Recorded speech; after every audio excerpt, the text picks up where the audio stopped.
Ako po si Princess. Ako po si Ella. Ako po si Irish. Kami po nag-aaral sa OB Christian Community School.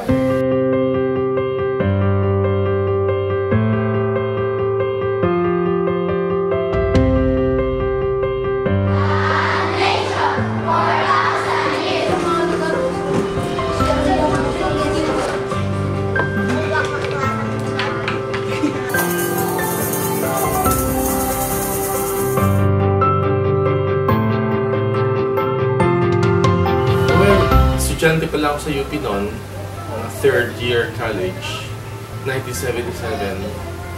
May nakilala akong tatlong squatter children na nagbebenta ng banana Q sa UP campus. Tubisa naman, tumutulong sila sa nanay nila maglabada, ganyan. Ayun, tapos isipan ko ng mag-Bible study sa kanila. Sabi ko, uy, gusto nyo kwento ko kayo tungkol sa mga Bible story? Sige po, sige po. So yun, nag-Bible study kami, lumaki na lumaki. Una ko nakilala yung mga bata, January 12, 1977. Tapos nagkaroon kami ng permanent building noong 1981. Yun, pagkatapos doon, ayan na si Angie. That was 1987. Pagbalik namin from Holland. Si Rex was discussing with me lahat ng mga natutunan niya sa Holland about development. Tapos nag-plan siya ng dream sa hearts namin dalawa na magkaroon kami ng school in the future.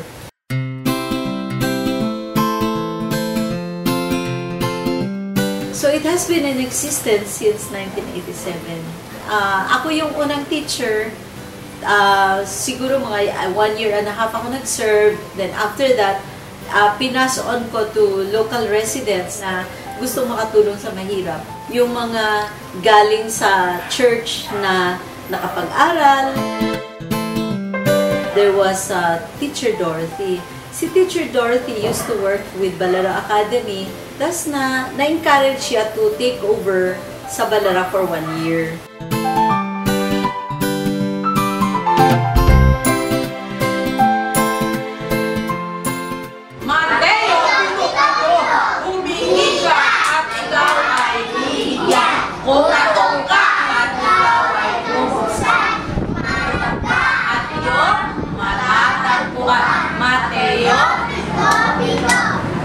So, kabilang ako sa Old Balara Christian Community Church.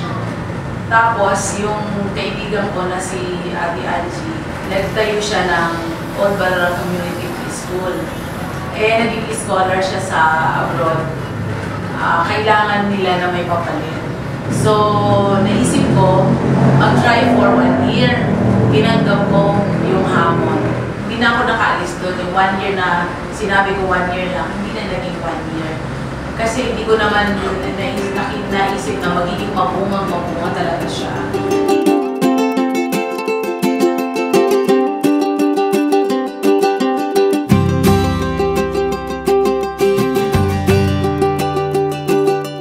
Dito na kami sa 701, sa labas ng Tandang Sora.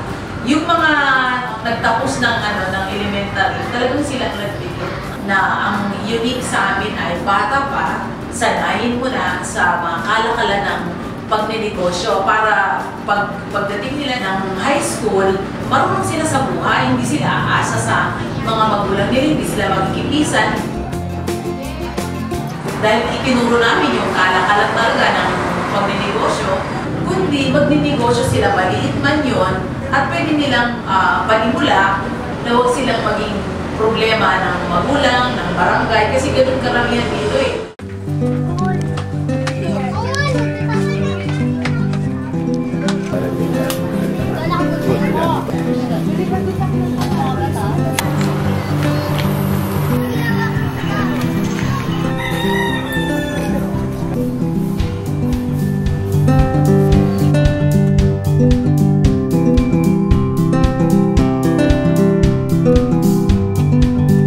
Immediately, ang naging goal namin, paano matulungan sila makalpas sa kahirapan. Yun ang immediate need nila eh. Using the Bible, natuturo namin work ethics, paano mag-save, how to be wise in financial matters. Ganun ka-practical. Pumunta Pumunta po kami sa bangko tapos tinuruan po kami kung paano mag-savings. Minsan po, minsan 20, minsan 10, minsan 100 po, gano'n. Kaya po lumalaki po yung savings po.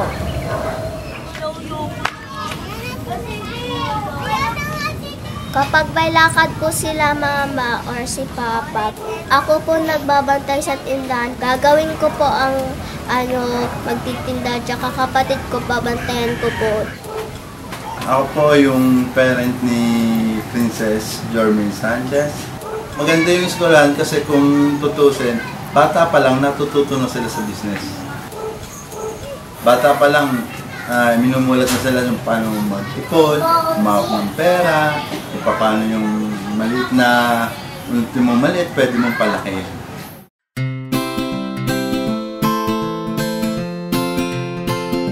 So, talagang ina-encourage namin sila always for excellence. If you want academics, be excellent sa academics. Pero whatever you do it all to the glory of God. And then, kahit ano ba yan, teacher man, doktor man, gawin mo, magkaroon ka ng desire na i-transform yun into an enterprise. Sobrang dami kong nadadala ngayon sa college from here kasi nagkaroon talaga kami ng sense of leadership. Simula talaga dito, sobrang mas nahuhumpay yung values ko na yun and yung pinangahawakan ko na yun, which is yung mga principles na tinuturo nila from the Bible. And sa tingin ko makikilala ang isang taga-OBCCS na pagiging creative pagdating sa mga bagay-bagay, especially kunyari sa paggawa namin ng mga maliliit na business dito na pag-strategize, pagiging critical thinker sa mga maliliit na details. Yung biscuit po, parang kunyari po, pwede niyo po siya lagyan ng shape. Maganda po sa school, sa OBCCS po. Tinuturuan nila akong mabuti po. Kunyari po, pag may sahod ako, kunyari po, 10,000 po yung sahod ko. Hatiin ko yun po, tag 5,000 po kami ni mama. Gusto ko po kasi mamigyan si mama ng pera. Meron siyang online business. Namimili kami sa Divisoria. Tapos, pinopost niya sa FB niya. Tapos yun, may mga umu-order sa kanya. Very proud syempre kasi bata pa siya, gusto niya na kumita eh. Sinisave niya yung tinutubo niya, tapos yung puhunan niya, iniipon niya, dinadagdagan niya para mas makapamit pa siya ng mas maraming items.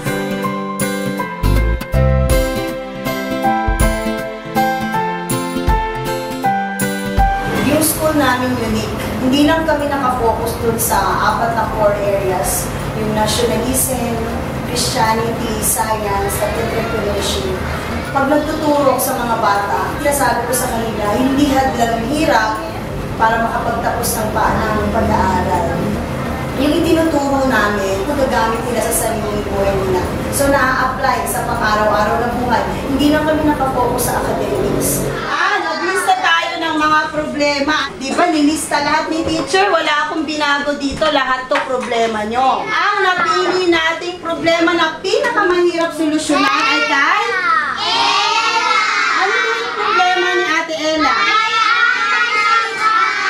Yun, ang trabaho natin kahapon, magtanong sa magulang at kapitbahay. Sino ang nakapagtanong sa magulang? Taas kamay! Maaari mo bang sabihin sa amin ang napag-alaman mo? Ang alay ay nakasakay sa gamot na matikot. Importante din na mahanap ang pinaka-reyna o queen ng mga alay para sila umalan at umalan. Our goal in OBCCS is to produce children who will be able to figure out for themselves what to do next.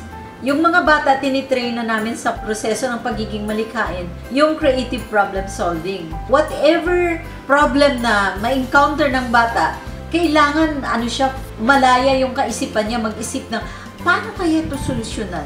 Tapos pag may solusyon na siya, again mag-isip na, paano i-improve yung solution na yan? Because there is always a better way. Kasi po yung malikhain po, yung ano mo, nagiging creative, umaalis ka po dun sa box kasi po di ba nakakulong yung utak mo dun. Pwede po kayo umalis sa box dun, kaya po, pwede po kayo gumawa ng mga gusto nyong gawin, palawakin nyo po yung utak nyo. Hindi lang po dun sa loob ng box. Kaya napili ko ang OBCC Schools kasi kasama rin yun sa school nila. Pag-aralan nila na matutong mag-negosyo, ganun. Matuto sila magtipid sa sarili nila, mag-ipon. Hindi naman lahat trabaho lang ng trabaho kasi mas maganda pa rin yung may sarili kang negosyo para matuto kang tumay sa sarili mo. Kahit wala na ako sa mundo, matuto siya. Matuto siya tumayo sa sarili niya, walang magulang.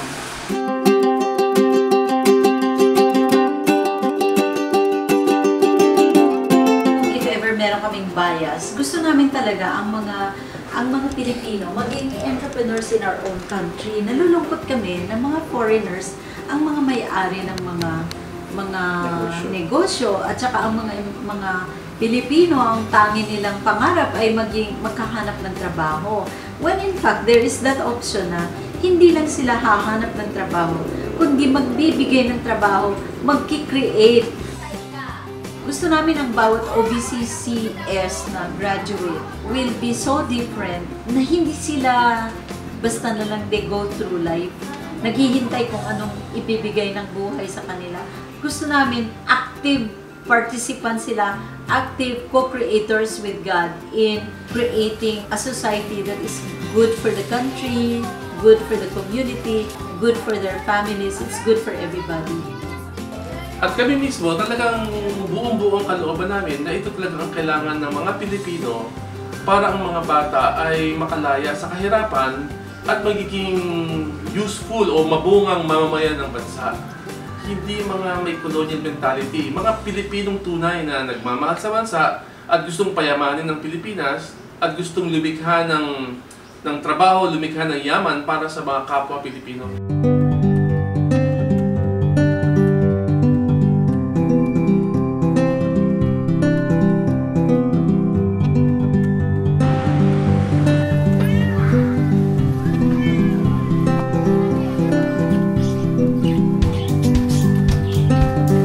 Naniniwala kami na pagkilala ng tao sa kanyang sarili, napakalaking susi yan sa kanyang paglaya sa kahirapan. Pag ang isang tao, kahit edukado, pero nakatanikala sa pag-iisip na kung sino lang yung makapangyarihan, yun ang merong hawak sa kanilang pag-iisip. Sila magiging slave sila in the future.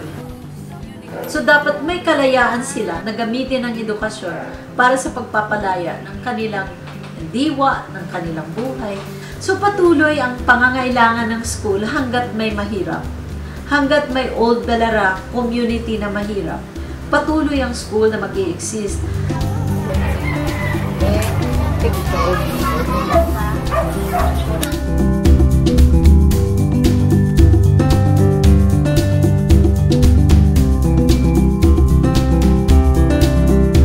Marami talagang gustong pumasok sa school namin, pero nadi-discourage sila kasi nakikita nila it's very small.